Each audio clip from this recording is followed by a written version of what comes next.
नवरात्रि कब से शुरू है? 29 या 30 मार्च? पूजा विधि क्या है? कलश स्थापना का शुभ मुहूर्त? इन सभी सवालों का जवाब आज हम जानने वाले हैं इस वीडियो में। नमस्कार दोस्तों, जय माता दी। माता रानी की कृपा आप सभी पर सदैव बनी रहे। प्रिय दोस्तों, आज के इस वीडियो में हम जानने वाले हैं चैत्र नवरात्रि 2025 से जुड़ी सभी महत्वपूर्ण जानकारियों के बारे में। ठीक है, इस बार नवरात्रि कितने दिनों की होगी? अष्टमी और नवमी तिथि कब रहेगी? कलश स्थापना का शुभ मुहूर्त क्या होगा? और इसके अलावा हम आपको बताएंगे कलश स्थापना की आसान विधि, जिसे अपनाकर आप मां दुर्गा की कृपा प्राप्त कर सकते हैं। अगर आपको यह जानकारी अच्छी लगे तो वीडियो को लाइक करें और कमेंट बॉक्स में जय माता दी लिखना न भूलें। वैसे तो नवरात्रि 9 दिनों की होती है, लेकिन कभी कभी तिथियों की घट बढ़ के कारण यह 8 दिनों की भी हो जाती है। इस बार नवरात्रि की 8 दिनों की होगी। ऐसे में यह जानना जरूरी है कि अष्टमी और नवमी एक ही दिन मनाई जाएगी या अलग अलग। इसके अलावा इस वर्ष माता का हाथी पर आगमन और प्रस्थान होने वाला है, जो बेहद शुभ माना जाता है। हाथी पर माता का आगमन वर्ष और सुख समृद्धि का संकेत देता है। चैत्र मास का आरंभ फाल्गुन मास के समापन के बाद होता है और इसी के साथ हिंदू नववर्ष की शुरुआत होती है। इस वर्ष चैत्र नवरात्रि का शुभारंभ 30 मार्च 2025 रविवार को हो रहा है और इसका समापन 7 अप्रैल 2025 सोमवार को होगा।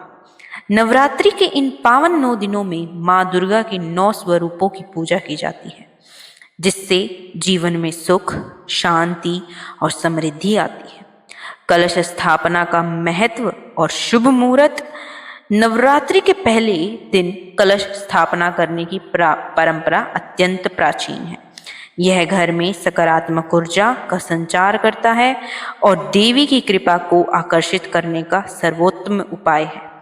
कलश स्थापना के शुभ मुहूर्त इस प्रकार है। प्रातः काल मुहूर्त 30 मार्च 2025 सुबह 6:01 से 10:02 तक रहेगा। अभिजीत मुहूर्त 30 मार्च 2025 दोपहर 12:01 से 12:50 तक रहेगा। इस समय पर कलश स्थापित करने से घर में सुख समृद्धि आती है और माता रानी का आशीर्वाद प्राप्त होता है। कलश स्थापना की विधि। सबसे पहले पूजा स्थल का शुद्धिकरण करें। इसके लिए थोड़ा सा गंगा जल चारों ओर छिड़कें और ओम का उच्चारण करें।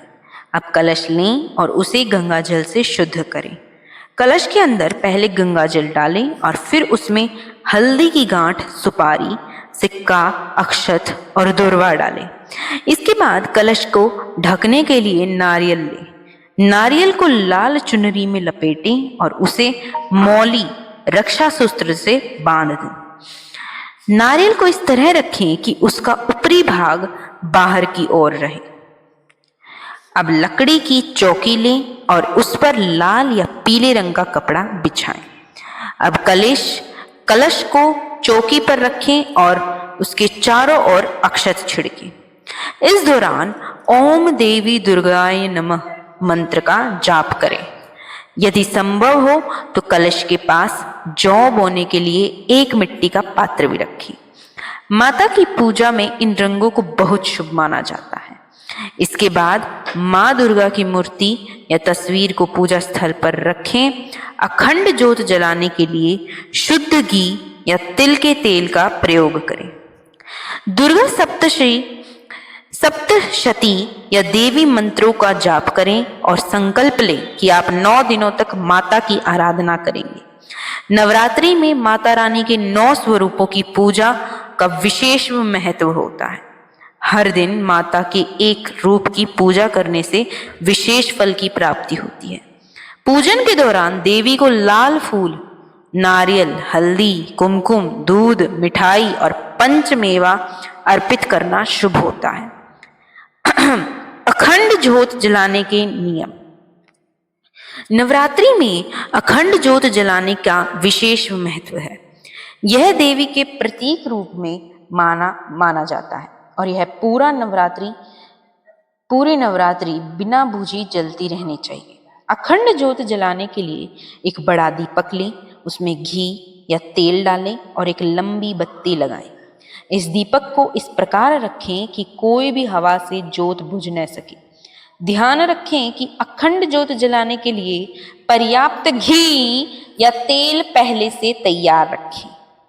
यदि घी की ज्योत जलाई है तो उसको आपको कम से कम 1 किलो घी की आवश्यकता होगी और यदि तेल की ज्योत जलाई है तो 1.5 से 2 लीटर तेल की जरूरत होगी।